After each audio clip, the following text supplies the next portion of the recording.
everybody, how you doing? Welcome to American Defender. Today I want to talk about the underdog in concealed carry firearms. So, what am I talking about here other than, what do I mean by underdog? I've been kind of paying attention over the last 5 years or so to kind of the trends of what's going on in the firearms world. And I've noticed this one particular firearm has, over the years, been talked about less and less and less, promoted less and less and less. And people are starting to kind of, in 2024, actually, they've totally abandoned it. All right. The gun's not a bad gun. The caliber's not a bad caliber. The only reason that it has been abandoned is due to exactly that, trends. All right. It is a victim of the current trends in the market. Now, however, I don't see this company stopping production of this handgun. In fact, they have a current generation, if that gives you a hint of what I'm talking about, of this handgun out. They have plans for the next generation of this particular handgun. They don't plan on ceasing production of it anytime soon, even going into the new generation. So what is it I'm talking about? What is this underdog of a handgun? The most overlooked, underappreciated handgun in 2024. It's the Glock 27 subcompact 40 Smith & Wesson. This, to me, is the underdog. Whereas this particular handgun at one point in time, not so long ago, was the king. This king is now the underdog. Why? Again, I say trends. So let me tell you a little bit about the Glock 27. This one right here specifically is a Gen 2.5. So this is actually the very first iteration of the subcompact Glock. The subcompact Glock came out in 1995. This one is in early 1996. Okay, so this is that first generation. Not a first generation Glock, a first generation subcompact Glock.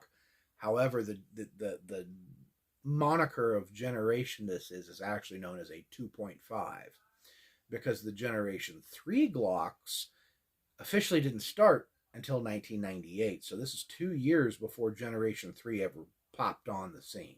All right. But there are features, and this is one of the handguns where in these transitional years, Glock was experimenting with different features and trying to get public feedback on it.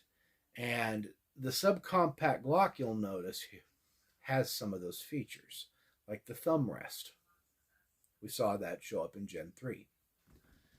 Finger grooves. We saw this show up in Gen 3.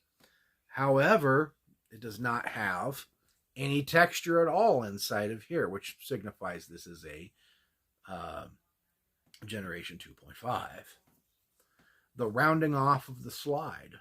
All right, so if we look at the profile like this, you would say that's a Gen 4. It's a Gen 2.5. You've got the cuts right here, all around there where they've rounded it off. They've rounded out the frame. You'll notice it does not have any kind of a rail here at all. That goes back to Gen 2. If this was a Gen 3, it would have a rail. Right? It would have that proprietary Glock rail. We have the hollow guide rod that came from Gen 2. It has a Gen 2 mag. All right. I don't know the difference between Gen 2 and Gen 3 mags. But this is a Gen 2 magazine. I've been told this is a Gen 2, so I'm sticking with my story. Okay, so, we have the Gen 3 and Gen 2 texture here. That transferred. The pebbling on the side here is very, Gen 2, Gen 3. That didn't change much at all. We have our rear serrations, no front serrations. It has an adjustable rear sight. which was pretty popular actually back around Gen 2, Gen 3, especially on the subcompacts. This particular handgun would have came in that, as far as the box goes, you hear me sometimes talk about the black Glock Tupperware box. That's what they used to come in. This would have come in that particular box. What else can I say about it? I noticed also that the slide release on it actually sits up off of the frame. All right, kind of see how it sits up off the frame right there. It's kind of more, out hanging out in the wind. Whereas generally speaking, on your Glocks, that kind of hugs up to the frame. All right, and this hasn't been bent out or anything. All right, it's made that way, and it's a factory. It's a factory release.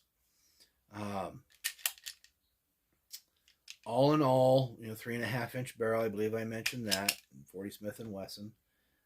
Also, one of the other things that I forgot to mention is this is where we see the first of the 3-pin frame.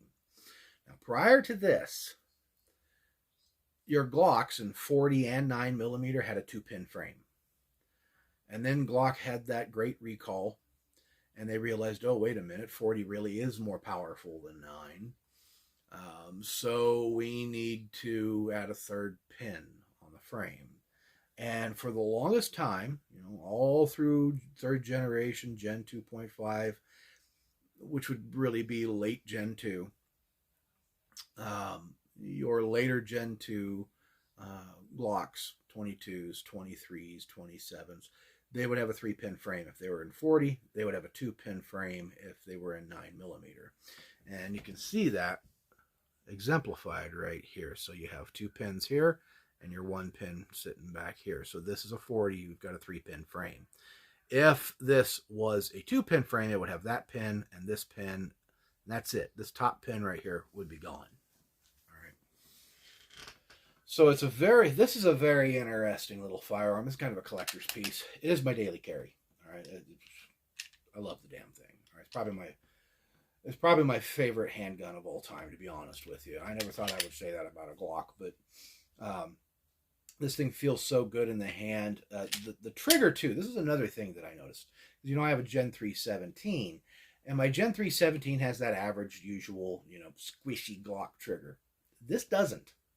It's not been modified at all. It just doesn't have it. Okay. So, you've got your take up. You just got take up, and then you're on a wall and click. All right. And it breaks clean, nice. The reset on it is really nice. It feels really good. It's a very accurate shooting little handgun too. We'll get to that here in a minute. I got a fairly populated target. But I've got a couple of groups on there from this handgun on there. So, they're really a nice little handgun, and Glock still makes them. You can still buy a 27. There's a lot of people out there that tell you, nobody's coming out with a new 40 Smith & Wesson. Glock did with the Gen 5. They're going to continue it on to Gen 6. So there must be a demand for 40 Smith & Wesson, which goes to prove 40 Smith & Wesson isn't dead. Actually, there's a couple other companies. Canik is one of them that is going to be introducing an option for 40 Smith & Wesson.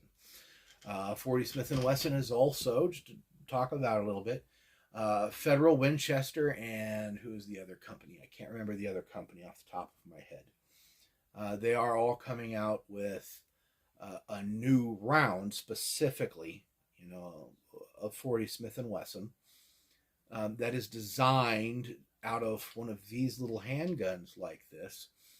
It is designed to give you the full potential of a 40 Smith & Wesson. That's my air conditioner. I'm sorry. Summer's already started in Arizona. It was 90 degrees today. All right. Either way,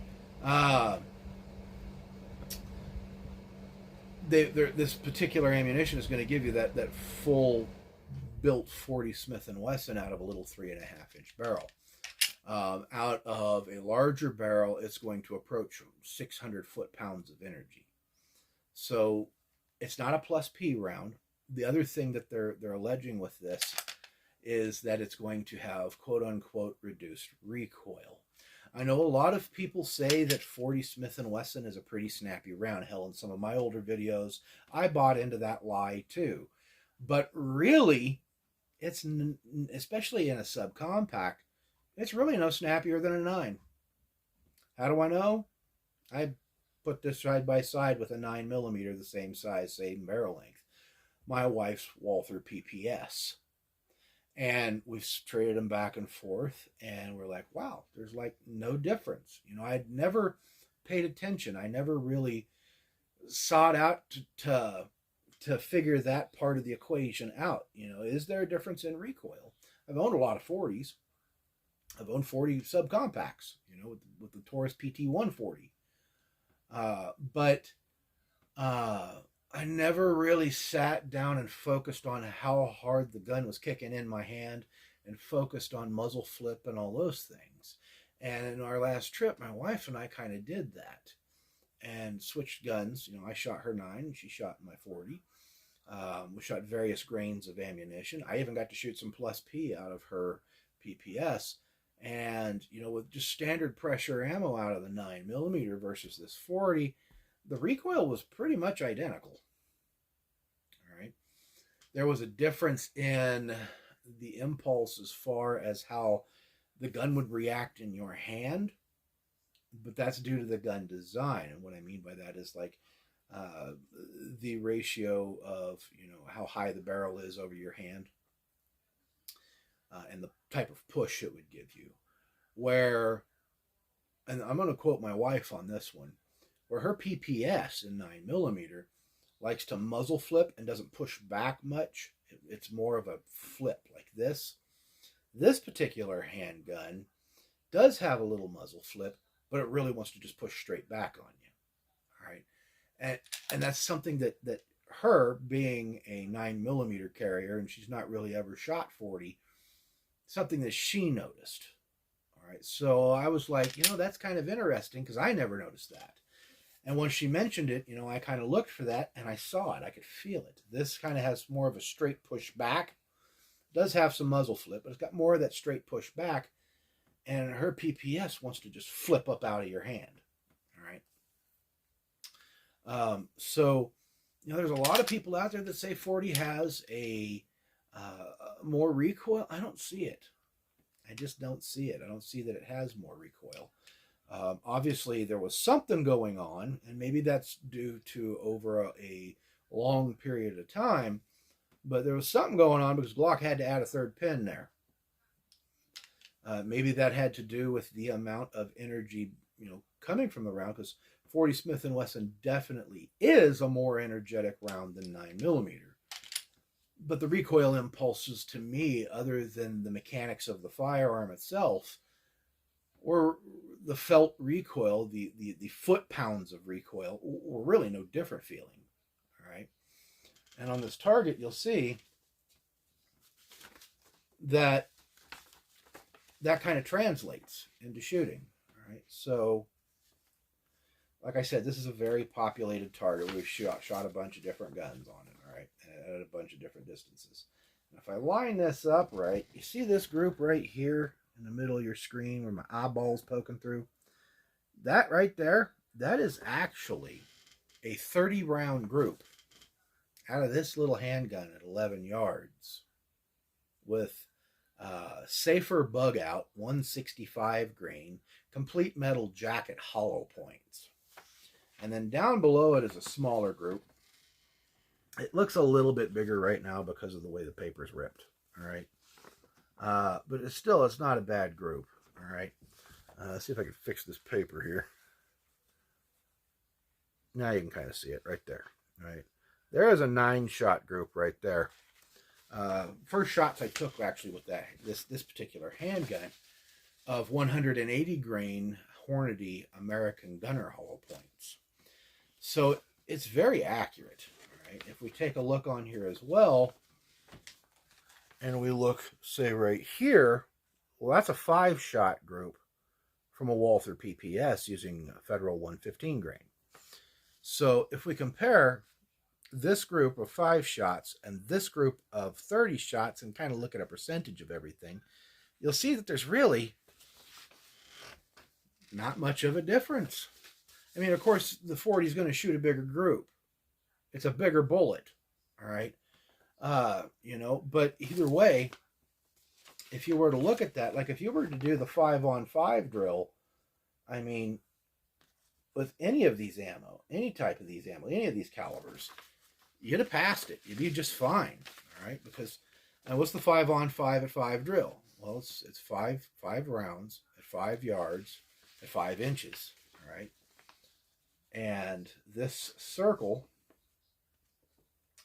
right out to here, all right, right out to there, that is 5 inches, all right? So actually, I'm wrong. It's out to this circle, I think. Let's see here. Yeah, no, I'm right. It's out here to the 8 ring. Okay. So that right there, that is 5 inches. And at 5 yards, you should be able to shoot a 5-inch group and keep it in that circle, for a defensive. It's a defensive drill.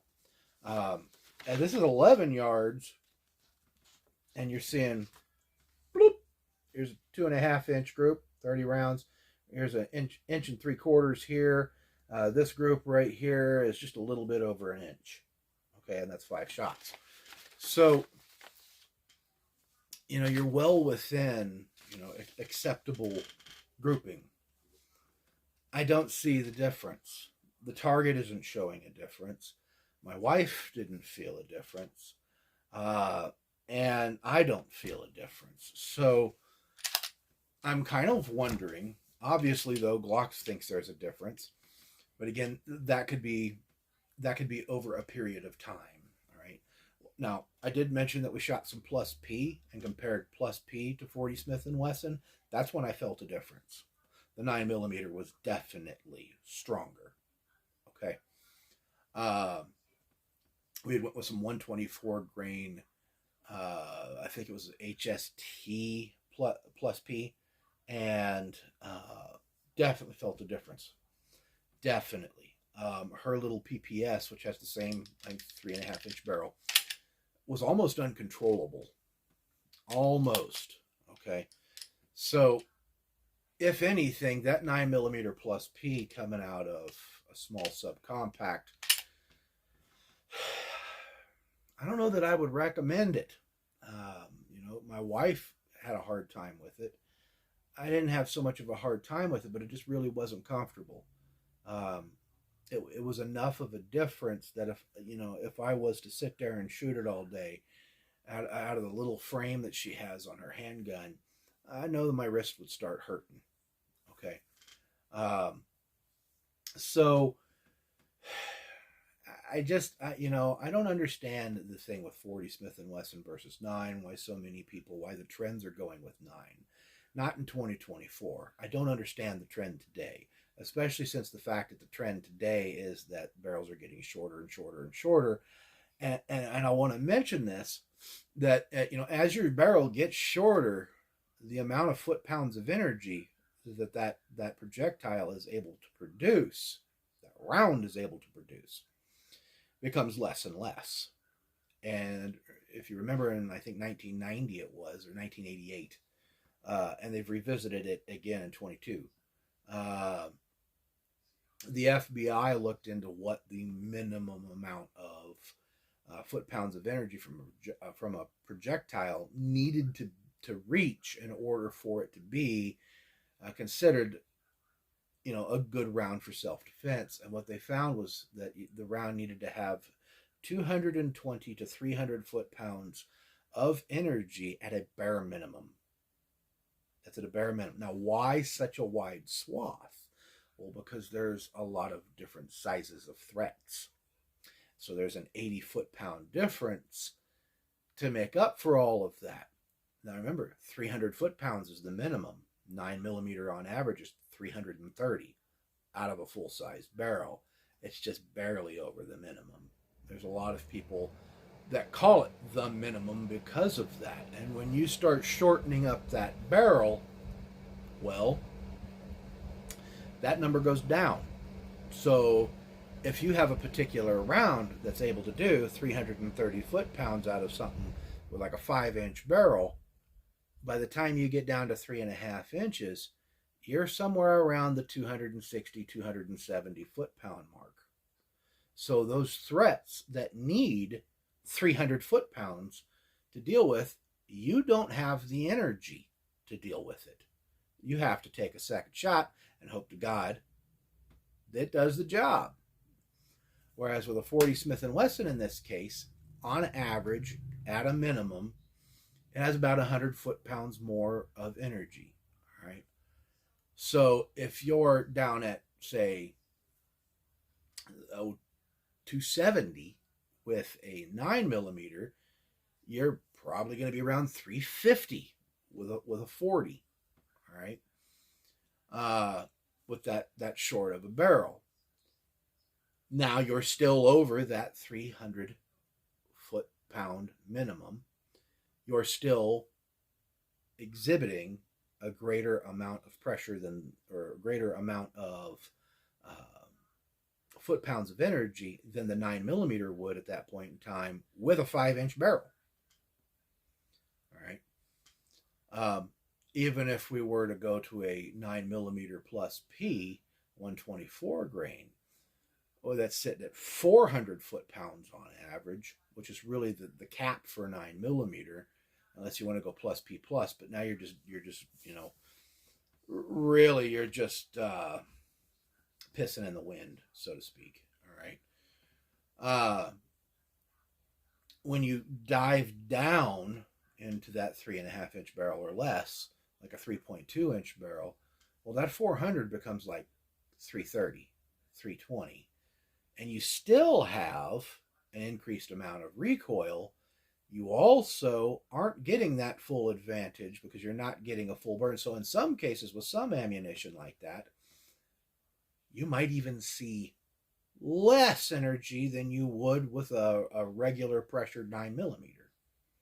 In some cases, with some instances, you might even be better off just sticking with a 380 ACP if you want a little barrel like that, because 380 ACP was designed to get the maximum potential out of those shorter barrels.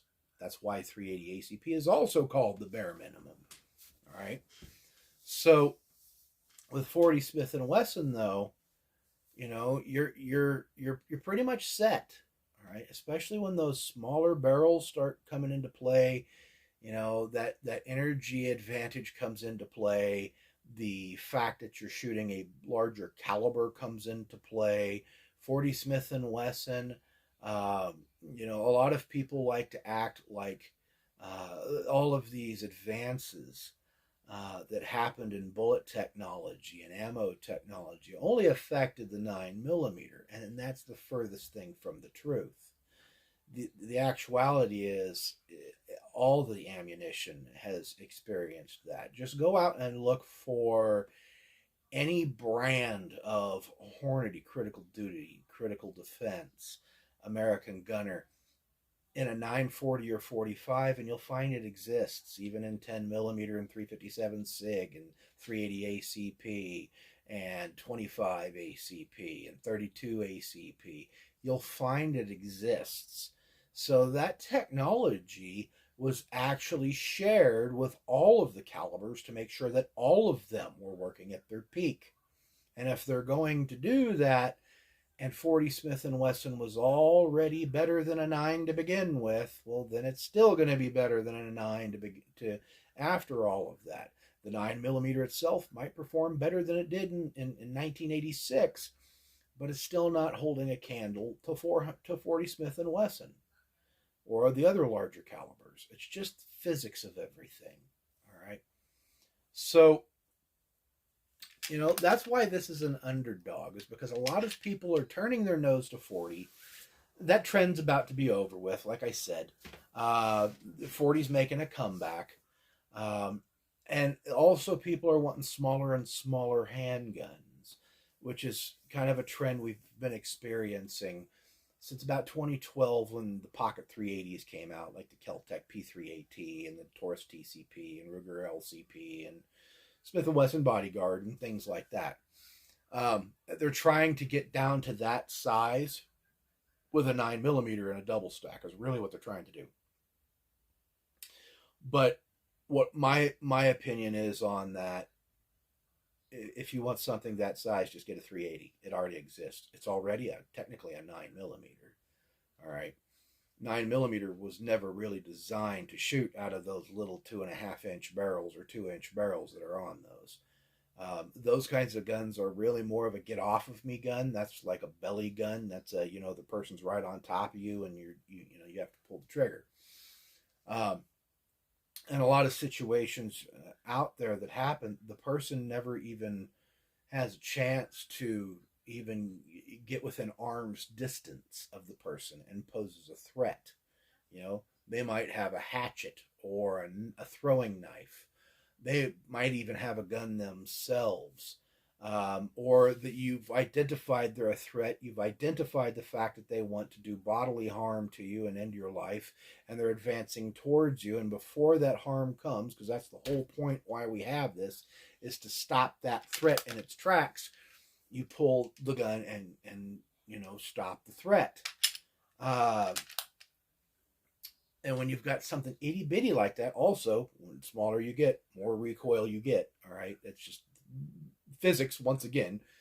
If you don't believe me, go shoot some shotguns. Go shoot a 28-inch barreled shotgun, and then go shoot an 18-inch barreled 12 gauge. Just to shoot the two of them next to each other, and you'll find out that 28-inch barrel, because of the dwell time and everything, is a lot easier to shoot.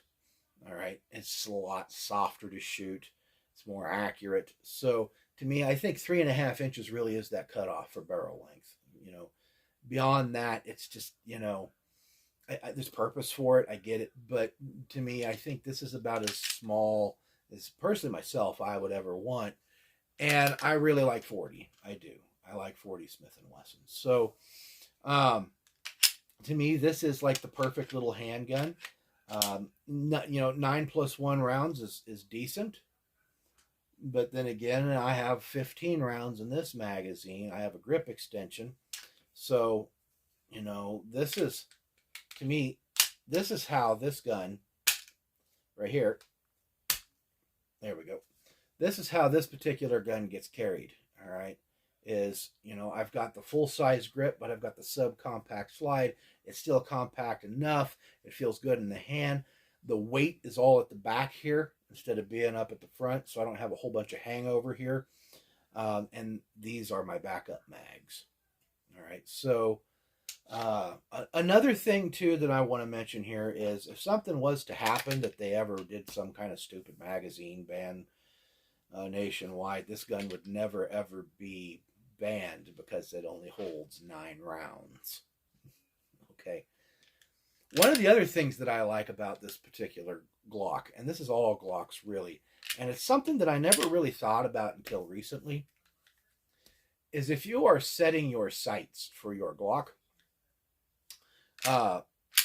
all you really have to do on this is, double check that again, okay, is take your slide off. Watch how fast I can do this. It doesn't take me no 7 minutes, Mr. Expert. Take your slide off, and then, very carefully remove your backing plate, remove your striker and everything. Leave your barrel and your spring and guide rod in.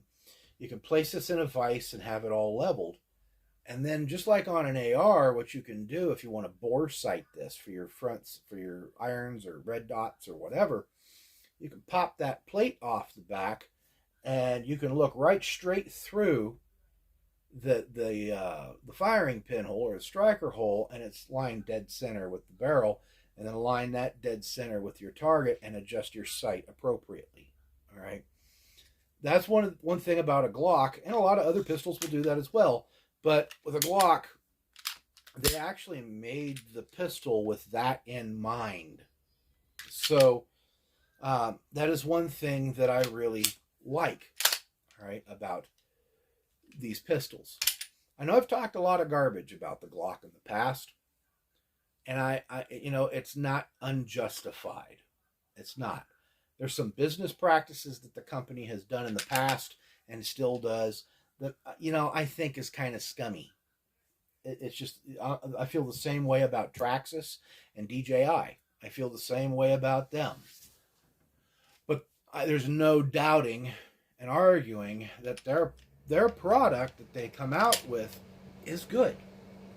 All right, there's no doubting that. It's a decent product, and really, in the scheme of things, hindsight being 2020, in the past over the last few years, a company's business, you know, happenings um, doesn't affect whether or not that product is going to save my life or not.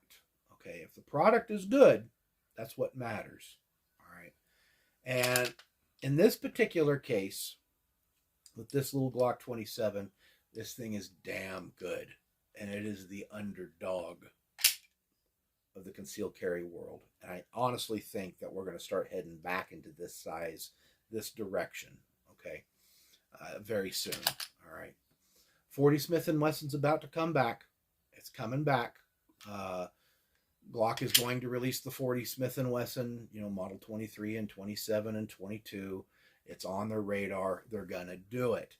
Every single major manufacturer is still making 40s. There are new models of 40s that have been made. 40 Smith and Wesson is not dead. And I don't think it ever will be, nor will it ever be obsolete. So that is the video for today. I was going to do a political rant at the end here, but I talked a little longer and made the video a little bit longer than I wanted to. So I will save the political rant for another day. Until that point in time, guys, I hope you enjoyed this video. If you could do me a favor and hit that like button, I would really appreciate it. And take a kid fishing, take a kid shooting. God bless you. God bless the United States of America. And I will see you on the flip. Bye now.